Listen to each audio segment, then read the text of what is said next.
ఇంకోటి అంటే మామూలుగా హనుమాన్ అంటే ఒక విశ్వవానరుడు, బలవంతుడు. సో అలా ఒక ప్రభాస్ స్టేచర్ ఉన్న హీరో చేస్తే ఒక ఒక రియాలిటీ వస్తుంది.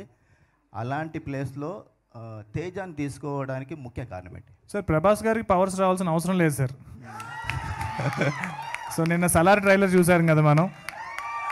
సలార్ ట్రైలర్లో ఆయనకి పవర్స్ అవసరం లేదు, ఆయనకి హనుమంతుడు ఇవ్వాల్సిన బలం లేదు, ఆయన ఆల్రెడీ అంత బలస్తుడు.